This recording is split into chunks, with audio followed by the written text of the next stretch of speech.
प्रश्न, जवळीकतेदरम्यान शरीर पुढे मागे का सरकतं?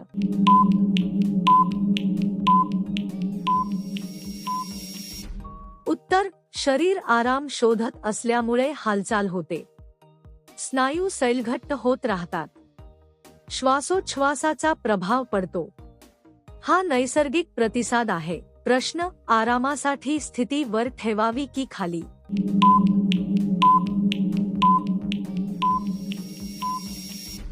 उत्तर, दोघांचा आराम महत्त्वाचा असतो. शरीर रचना आणि थकवा कारणीभूत असतो. संवाद केल्याने योग्य पर्याय ठरतो. एकच नियम सगळ्यांना लागू होत नाही. प्रश्न, काही वेळा मागील भाग वर का येतो?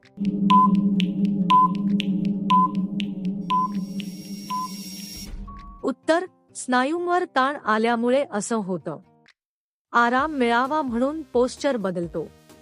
भावनिक स्थितीचा परिणाम होतो. हे पूर्णपणे सामान्य आहे. प्रश्न, काही महिला अधिक प्रतिसाद का देतात?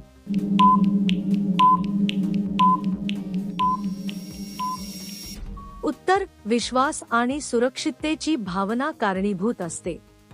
हार्मोनल बदल प्रभाव टाकतात. मूड आणि वातावरण महत्त्वाचं असतं. प्रत्येक व्यक्ती वेगळी असते. प्रश्न, शरीराच्या काही भागांचा रंग वेगळा का दिसतो?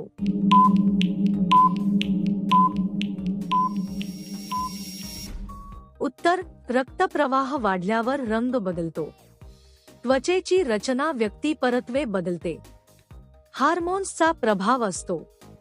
हे नैसर्गिक शारीरिक लक्षण आहे. प्रश्न, भावनिक तीव्रता कशी वाढते?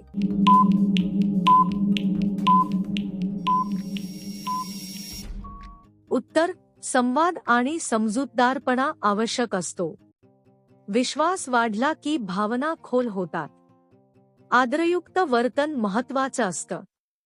घाई टाळल्यास अनुभव चांगला होतो. प्रश्न, स्त्रीला अधिक सक्रिय सहभाग कसा वाटतो?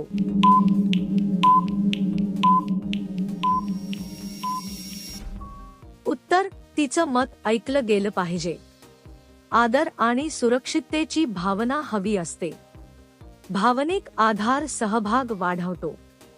जबरदस्ती टाळावी. प्रश्न, जवळीकतेनंतर पत्नीला काय करावंसं वाटतं?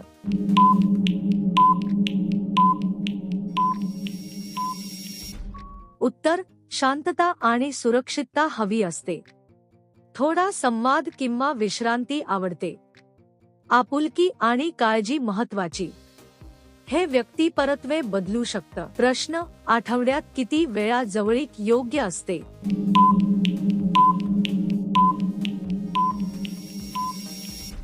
उत्तर, कोणताही ठराविक आकडा नाही. आरोग्य आणि ऊर्जा महत्त्वाची असते. दोघांची संमती सर्वात आवश्यक. संतुलन ठेवलं तर योग्य ठरतं. प्रश्न, कोणत्या प्रकारच्या स्पर्शात जास्त समाधान मिळतं?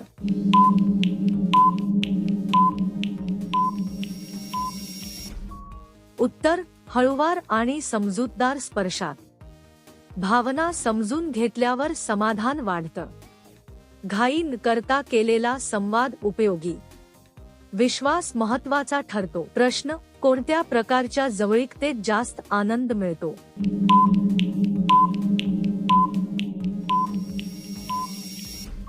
उत्तर, जिथे संवाद आणि समज असते. आरामदायक वातावरण महत्त्वाचं. भावनिक जोड मजबूत असावी. दोघांची इच्छा जुळली पाहिजे. प्रश्न, कोणत्या स्थितीत महिला अधिक समाधान अनुभवतात?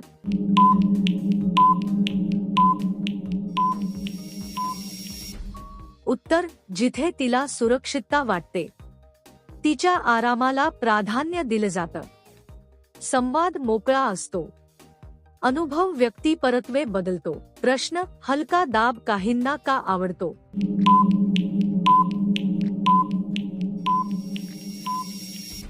उत्तर, तो सुरक्षिततेची भावना देतो. अतिशय तीव्रता टाळली जाते. स्नायूंना आराम मिळतो. हे व्यक्तीच्या आवडीनुसार असतं. प्रश्न, मागून आधार दिल्यावर शरीर स्थिर का होतं?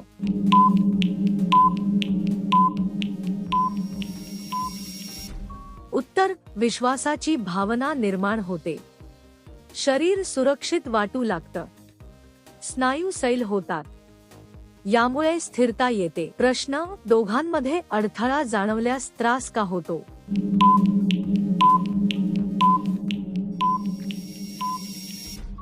उत्तर, शरीररचनेतील फरक कारणीभूत असतो. योग्य समन्वय नसल्याने अस्वस्थता येते. संवाद केल्यास उपाय सापडतो. घाई टाळणं आवश्यक.